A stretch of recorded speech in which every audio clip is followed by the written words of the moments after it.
elbow scoop, drag to the back. You can use it from north-south. You can use it as part of your back retention for when somebody's escaping. There's a lot of different variations for gripping that you can use, but the basic one is come in north-south. Right, Taylor's defending his neck from a north-south choke, etc. Right, a lot of things. Right, let's say maybe I was in a give me a tight waist. Maybe I was controlling him in a tight waist. Right, my partner calms down a little bit. As soon as I start to adjust, I'm gonna take an elbow scoop.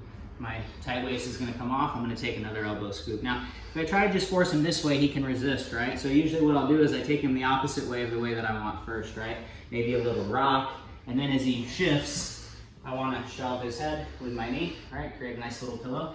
Now, if I just throw this leg over here, Taylor's going to grab hold of it, right? And as I try to take it back, I'm going to end up potentially losing it.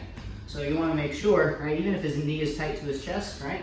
Maybe I can wedge a knee in first, or sometimes, right, I can stomp and then thread my foot across. Now I'm going to open my knee and flare, and I don't want to fall straight back. I actually want to lean towards the leg, right? A little counterintuitive. And I'm going to use all this distance, right? Pull, pull, pull, pull, pull. And then right at the last second, before my shoulder hits the mat, I'm going to use the top of my quad. I'm going to slide the middle finger in the armpit, and I'm going to adjust. And I want to leave my head on this side. If my head goes to this side, Taylor will begin to escape before I consolidate back position. So I want to get to here, and then I usually will look for a single wrist ride, come for our shoulder, consolidate. I can either go foot to foot or thread in a nice tight back triangle and hide the toes. One more time. All right. It can also look something like this. Give me the back. Let's say, you know, I'm on the back, whatever that may look like, right? I go to pick a side. Taylor begins to escape. As he comes off, right, I start to control, control, control. He gets back to the mat. I pick a side.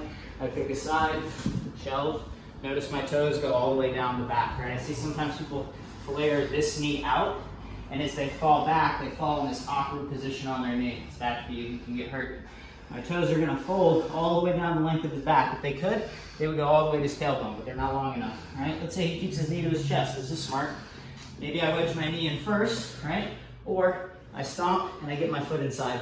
Okay? From here, it's easy to slide my heel to the mat instead of ending up here. I want to be here. Even if he keeps his knee tight still, right? I'm just going to flare.